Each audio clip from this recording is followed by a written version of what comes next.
Don't play with it, don't be dishonest. Ay, still not understanding.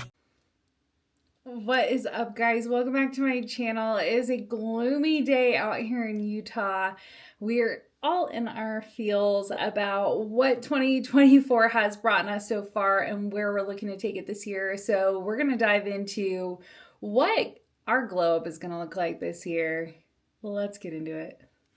Part of my glow up year is learning how to speak again. That would be phenomenal. Okay, so on my Notion, which is what I use to kind of, it literally has everything in my entire life, in my existence. So like everything in regards to like my full-time job, all of my personal stuff in regards to like making programming, like it is the best project management, like task management, life management software I've ever used, and it is free to use and create. Literally, Notion is what I plan my whole life in. So let's open that up. Today we're talking about glow season. We want to literally have a glow up. I've had kind of this ebb and flow of life with my health, my fitness, my body image, body dysmorphia, eating disorders, binge eating, being in therapy, not being in therapy, like being stressed out, being strung out, being unhinged, all of these different things in my life. As I'm sure some of you can relate. So I just want to normalize that. Like, shit is hard. Life is hard, but like, it's time to now switch the mindset and like put in the effort. Like, let's fucking go. So I made a list of basically the season that I'm focusing on my self-care. I'm going to be focusing on my mental health, and I'm also focusing on my physical well-being.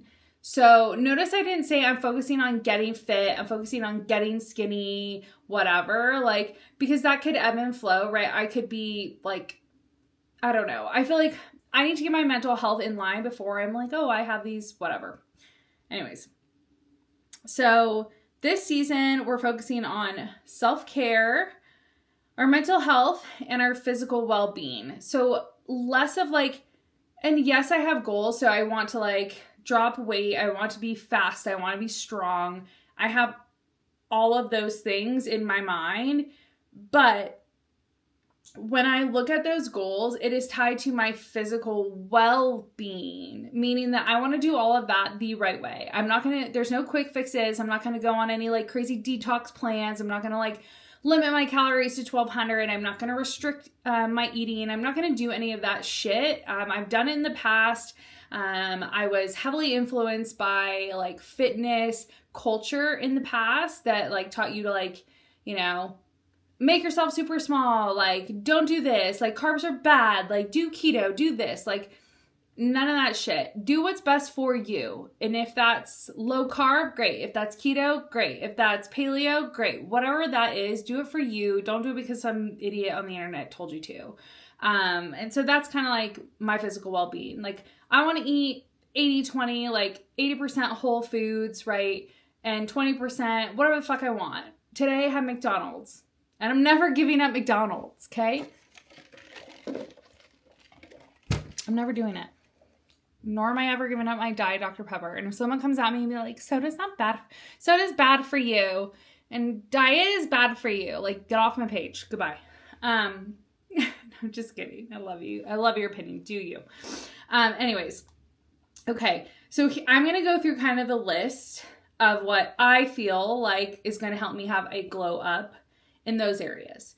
So in the past, one, I use my phone for everything, and I use my phone for my alarm. I hate that, but I have to do it that way because if I get like a hatch alarm or like anything like that causes like you to like wake up with the sun and do all those great things, which I think is amazing. I wish I could do that. It's going to wake up Levi. If it wakes up my partner, like he works sometimes some weird ass hours, like he'll sleep through my alarm. Like it usually goes off once and I'm up. I used to be really big into snoozing my alarm. I try not to do that anymore, but like if I'm exhausted, like sometimes I'm like, 40 more minutes of sleep, whatever the case may be, like that's fine. Like I'll do that. I have to listen to my body, but That's one of the reasons why I have to use my phone for my alarm, is because I can hear it on my side of the bed and I can turn it off right away. But like a Hatch alarm will slowly start to bring light into the room and it would wake him up. And I don't want to ruin his sleep schedule for my well-being. So you're welcome. So I'm going to, instead of just like, usually I like turn off my alarm, I get up and I look at like the weather, or like there'll be notifications on my phone from like whatever it is that came through overnight, and I'll look at those, and then it will like start a cycle of me just like being on my phone as soon as I wake up. So what I would like to do is look into getting a smaller device that is an alarm clock that isn't like so obnoxious and doesn't have like any bright lights or anything. Or B, I'm going to still use my phone for my alarm clock, but as soon as my alarm is off, that's it. Like, I'm not even going to turn off like this Simply Safe security system from my phone. I'm going to physically get up and go downstairs and turn it off, because normally I do that too. I'm just going to stay off my phone for the first 30 minutes to an hour of me waking up so that I can focus on other things. And not have my very first thing in the morning be looking at social media or checking emails or looking at my Slack. Like, I don't want to service the world first anymore. I want to put that energy back into me. So alarm clock goes off, phone goes away. That's it. Alarm off. That's it. So that's another thing.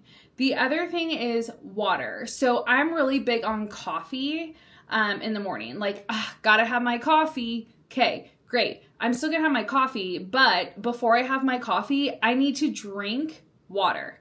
Whether it's a cup of water, a glass of water, like a bunch of swigs from my Stanley Cup, like whatever that is, I need to drink water first. I'm not about the whole like boil lemon and do lemon water in the morning and all of that. Like, that's great. Like, if you want to do lemon water, I don't really think there's a benefit to it. If you like it, if it makes you feel good, if it helps you in your routine, I'm all for it. Do what works for you. But for me, I just want to drink water, because that's going to like, one, it's not just coffee going straight into my body. I've been fasting all night. Two, I'm always thirsty when I wake up anyway. So I'm just going to keep that going. So water as soon as I wake up. As far as how much water, I'm usually pretty good, because I always have one of these big ass Stanley Cups. And if you're from, I guess across the whole country, people are going wild for Stanley Cups. Like, it started, I feel like here in Utah, it's like the Utah Cup, whatever. Yes, I jumped on the bandwagon, but, they're great, because like all you need is like 3 of those a day, and that's like your full like gallon of water. And again, you don't have to drink that much water unless you're working out really hard or whatever, but my aim is to get 3 of those Stanley Cups in per day. So that's why starting drinking water as soon as I wake up is so important, because I want to stay hydrated throughout the day. So no phone as soon as I wake up, except for turning off my alarm. Drinking water as soon as I get out of bed.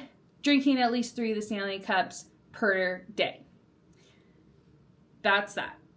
Now, we talked about the no phone for the first hour. So what I want to do in that first hour instead is, one, I'm going to cook myself a nutritious breakfast, whatever that looks like. I'm going to feed Binks. I'm going to spend some time with him, going to like hang out with him. And I'm going to journal, and I'm going to spend some me time, whether that's like doing some self-care, skincare, meditating, journaling, like whatever I feel in the mood for, whatever I think is calling to me in the morning, I'm going to spend like 30 minutes doing that. Recently, I've been doing my light therapy mask every other day and reading in the morning before work, because that helps ground me and settle me before I have to jump into the chaos that is my 9 to 5. Okay. The next thing, movement. So I work out all the time. That's nothing new, but like, I want to increase my TDEE. So like my total daily energy expenditure. I want to increase that. So what does that look like? That's getting up and doing some stretches. That's walking on my lunch. That's walking on my walking pad, whatever that may look like. That for me is very important, to be hitting around 8 to 10,000 steps per day. So 8 to 10,000 steps per day. I'm not going to hit that every single day, and that is okay, and I'm okay with that. But majority of my days, say at least 3 to 4 days a week, that needs to happen. So I'm holding myself accountable to get more movement in throughout the day. When it is nice outside and it's not a freaking blizzard in Utah, I like to go on my, in quotes, hot girl walks during my lunch.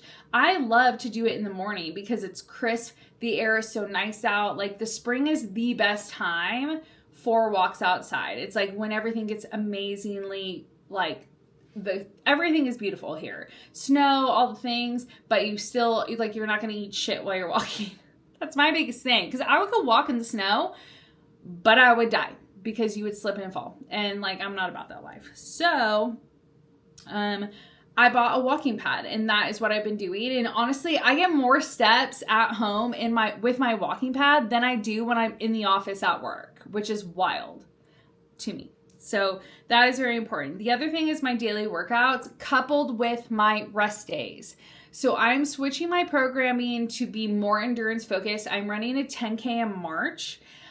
It'll be the first 10K I've done in probably like about 2 years. So if you don't know, a 10K is a 6.21 miles. A 5K is a 3.12 or 13, somewhere around there, 3.1. I run 5Ks all the time. Like, those are my fun runs. I'm not by any means good. I'm not fast. I'm actually slow as shit. I think like my last 5K mile time was like 45 minutes for 3.1 miles. And that to me felt fast because I feel heavy. I don't feel like where I want to be performance-wise. So that is a focus for me. I've switched my programming to be more running focused so that I can be fast during that 10K. And then I'm going to continue my training through the summer with hopes to find a half marathon that I'm really interested in running, and running that in the fall. So that's why my training has shifted, where I'm going to be running a lot more this spring, summer, and lifting only 2 days a week. That being said, I'm running 3 days a week. I'm lifting 2 days a week, and that gives me 2 free days. One, I'm going to be doing something gentle, whether it's like going for a hike, going for a walk, doing some stretches, doing yoga. It's more of my active rest day, whatever. And then I have on Sundays is usually like I go snowboarding. To me, that is more muscular than I don't know. It kind of is a full body workout, honestly. But we don't go for very long. So I don't feel like my body is suffering. And again, if I know I'm going hiking, or if I'm going snowboarding on Saturday, I am resting. I'm not going on a hike. I'm not doing cardio. I'm not doing anything. Like, I'm giving my body rest because I'm taking one full rest day, one active rest day, and then running 3 days a week and doing my weights on Tuesdays and Thursdays. So twice a week. Rest days. That is going to help me glow. Like, taking care of my body, making sure I'm stretching, rest. So that's the other thing. I talked a little bit about diet earlier. So 80-20 being like what I'm aiming to go for. I don't want to get back into the mindset of food is bad. I don't want to put any kind of morality behind food. Like, oh, this is better than this, or like, oh, I can't have that, or oh, I ate that, so now I have to work out that much harder. Like, that mindset, goodbye. It is gone. We're not doing that anymore. This year is about balance. It's about putting yourself first. It's about fueling your body with food that feels good, but it's also about like celebrating food that makes you feel good in other ways as well. So like, if you want a cookie, if you want, to have a meal that is centered around like dessert, whatever the case may be, like, do that. But I am going into an 80-20 mindset as I fuel and nourish my body. Okay, hold please. Okay, so the other focus, I've already been doing this. I started back in again last November, December. I don't know. As I started going back to therapy, there's less of a stigma about going to therapy now. I feel like it's normal. Like, if you don't have a therapist, you might be not normal. I don't know. But when I was growing up, therapy was like this taboo thing. You didn't do that. Like, oh, there was something wrong with you if you went to therapy. Obviously, that has changed. Some people still feel that way. Whatever. If you feel that way, like, I'm sorry you feel that way. But I think everyone should be in therapy. Like, and if not one-on-one therapy, group therapy. Like, I know it's a privilege to be able to afford therapy and go to a therapist if you have insurance that covers it, whatnot. There are really great resources out there that are free, like therapy meetup groups, different types of programs that can help.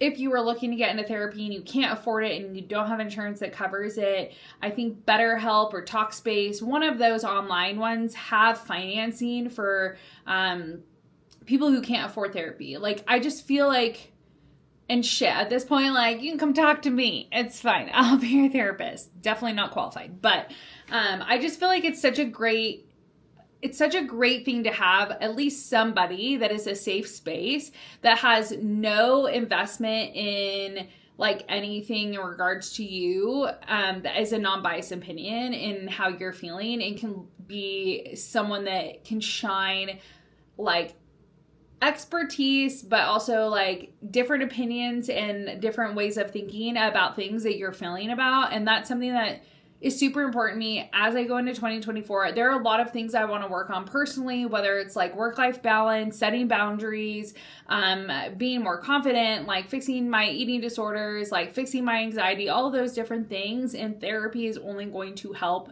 that get better. And I have a bomb therapist. She's amazing. So self-care in the form of therapy is something that's super important to me and something that I am going to be continuing to take into 2024. The other is just like other physical forms of self-care. So like getting massages regularly, getting a facial, like taking time to go explore a new coffee shop, whatever that may look like, getting out and adventuring more, like being in nature, all those kind of things are physical forms of self-care that I think will, one, help me mentally just adjust and like be able to function and, all of those great things. The other thing is too, like, if like you can't pour from a half empty glass. So if your glass is not full and you are not taking care of yourself, how are you going to take care of others? So like physically focus on taking care of you. Do your skincare routine. Like take time to go on a walk by yourself. Go to the park and read. Go get a massage. Go get your nails done. Go get your hair done. Whatever that looks like. Like make sure you take the time for you. Okay. The last thing I want to talk about is something that is super, like, it's super hard to do, because when it comes to, like, after work or at night, like, I'll give you an example. So if I'm working all day, 9 to 5 on the computer, I'm doing things for other people, I'm doing all of that stuff. By the time I get to bed, I'm just sometimes so, like, detached from all of the things that have happened to the day that I pick up my phone and I scroll. TikTok. No. Okay. Instagram. Okay. No. Facebook. Okay. Now Pinterest. Now, like, it's just this constant scroll of social media. And like sometimes that is needed. Like sometimes I just need to look at other people's lives and know that, like, I don't know. I just need to do something else. And that's fine. But to do that every single night and have that not be productive is something I don't want to do anymore. So what I've did is I made like a list of cozy hobbies or wind down activities that I want to start incorporating in at night. So some people are like, oh, I do no screen time. Okay, that's not going to be me because I like playing on my Switch. It is relaxing for me. It helps me detach from reality. It's cozy, and that's a screen. So I'm not going to say no screen time. However, I will couple that with saying no screen time before bed. So 30 minutes before I go to sleep, I am basically like brushing my teeth, washing my face, doing my skincare routine, playing with Binks, making sure he's all set to go to bed. And I'm getting in bed and I'm doing my night journal and then I'm going to sleep. I'm not grabbing my phone, scrolling Facebook, scrolling TikTok, scrolling whatever. Like I am literally doing things that are not on my phone. It's very similar to how I get up in the morning now. That is how I'm doing my nighttime routine. But I want to start winding down and doing like a cozy activity. So whether that's like building a Lego set or playing on my Switch or crocheting or coloring in my anxiety books, like whatever that looks like for me that day. But it's not going to be scrolling on social media every single night. And like maybe Friday night, I don't want to do a cozy activity. I want to sit and like binge on TikTok. That's fine. It's not going to kill me. But during the week when I have to be up early, when I have to go to work, like the focus is going to be on no screen time before bed and working on a cozy activity so that I'm not stressing myself out and taking that stress into my sleep cycle. Okay, so let's just recap what we're doing. We're doing water first thing we get up in the morning. We're drinking at least 3 Stanley cups or equivalent of anywhere between like 80 and 100 ounces of water. That is the goal. The other is no phone the first hour of me waking up. I'm only going to use my phone to log my food or to turn my alarm off. I forgot to mention that earlier. Like I am logging and tracking my food. So like if it's a meal that I haven't had before and have to log it, that's the only time I'll be using my phone. And instead of using my phone to scroll, I'll be journaling and reading and doing some self-care instead. The other thing is getting 8,000 to 10,000 steps in a day, whether that's walking outside or using my walking pad, doing my doing my workouts and focusing on hitting my rest days. That's the biggest thing there, hitting my rest day. Nourishing my body with whole foods, looking at the 80-20 rule so that we're not limiting or binge eating and kind of causing us to go backwards. Self-care in the form of therapy, massages, hair care, nail care, you name it, skincare, like taking time at least once a week to do some self-care physically for myself. And then a wind down activity every single night, whether that's playing on my Switch, crocheting, whatever kind of activity that is no phone 30 minutes before bed. This is so easy to do. I honestly, like I sat down, I thought about like, what are my non-negotiables? What are some of my goals? How do I want to get there? And I made this list of things that I think are going to help me glow up in 2024. So I think like if you're in a rut, if you don't know where to go, like start there, like make a list of things that you want to see change and pick 1 or 2 off of that list and start doing them. And then as you go, add 1 more. So pick 2 off of your list. Say, I want to do no phone in the morning and I want to read for 20 minutes on my lunch every day. Start with those 2. And then after a month, maybe you add in, I want to walk for 20 minutes on my lunch and move my reading to my before bed. So now I'm no phone in the morning, I'm walking on my lunch and I'm reading before bed. And then you just keep adding and you habit stack. And then pretty soon you have a routine that you love that helps you hit all your goals and like really changes your mindset and gives you an opportunity to like have a glow up season. So that's kind of where I'm at. I just wanted to share. I hope it helps. Like, I know it can feel like sort of lost when you start to like kind of spiral out of a routine, or maybe like you were really dedicated and then COVID happened and then you kind of just, your whole personality changed. Like that was me, right? Like So I get it. And I hope that, like, you know, being able to dial into what it is that you're targeting this year, like what you want to achieve and how you want to get there, I hope that helps you create a morning or a nighttime routine or even a daily routine that helps you feel accomplished and also takes care of your mental health, your physical health, and just your overall well-being. So, all right, everyone. If you like this video, please give us a thumbs up, like, share, and subscribe. I feel like I'll never get used to saying that at the end of every video, but if you felt like this could be beneficial, to send it to somebody that needs some guidance or inspiration on how to set a routine that works for you, please definitely share that. We would appreciate it so much. And I would appreciate it so much. Until next time, we will see you soon, and goodbye.